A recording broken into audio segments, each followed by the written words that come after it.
Ano nga ba ang the best na pampalamig? Ang magpunta sa North Pole o ang magtampisaw sa swimming pool?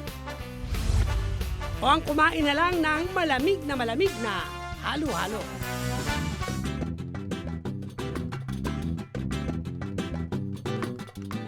Dito sa pwestong ito sa Tondo, 25 pesos lang ang isang baso ng halo-halo. At dahil masarap ang kanilang timpla, tumagal lang naman na mahigit 50 taon ang kanilang negosyo.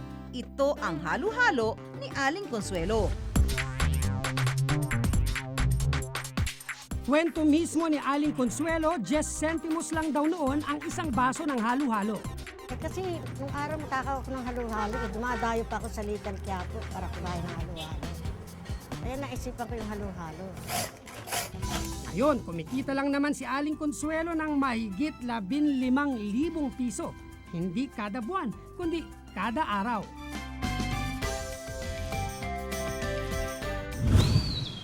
Dito sa Cavite, pwedeng-pwede rin kayong mag-food trip ngayong summer. Ang isang ito, mahulaan nyo kaya kung anong klase ng prutas? Mistulang nyog ang itsura, pero sinlaki lang ng siniguelas. At ang laman nito, para bang avocado. Mga ka-wonder, sirit na ba kayo? Ito raw ang paboritong prutas ng mga Cavitenyong gaya ni Mang Arman. At imbis na bilhin sa palengke, siya pa mismo ang pumipitas nito.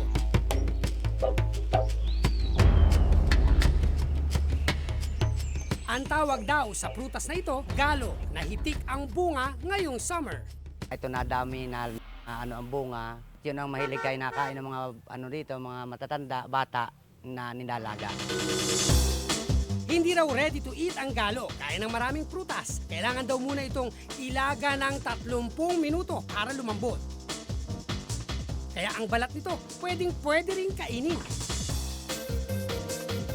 Ang laman nito, kalasa raw ng avocado. At literal na sarap to the bones ang galo dahil maging ang buto nito pinapapak na parang mani. Talaga namang wala kang itatapon.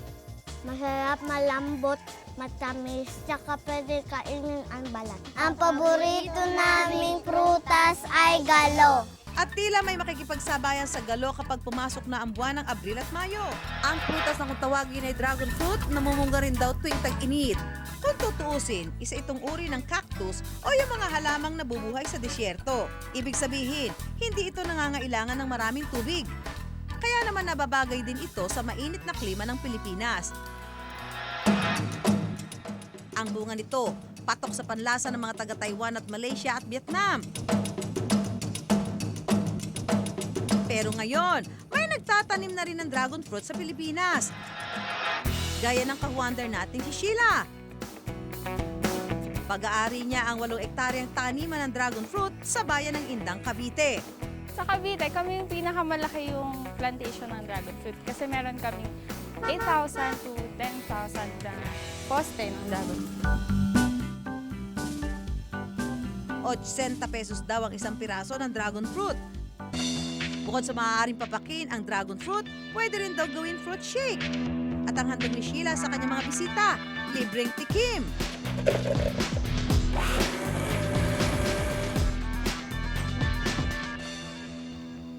But wait, there's more! Dahil mula sa dragon fruit, nakagagawa rin sila ng iba pang mga produkto gaya ng suka, alak, at maging sabon. Maging ang partner ko ngang si Susan, mahilig din dito. At hindi lang daw niya ito basta pinapapak, kundi ginagawa pang ice cream. Paghahaluin lang ang puti ng itlog, gatas at ang dragon fruit na tinalupan. Tsaka ito palalamigin at patitigasin sa freezer sa loob ng isang araw. Ang hatol ko at ang aking mga chikiting sa dragon fruit ice cream. Belo Belasa, be. Sarap. Nawala init ng ulo niya, oh. Sobrang sarap. Tapos may sobra sana. Isa to sa pinakamasarap na ice cream na natikman ko sana. Yes, oo nga. Kakaiba.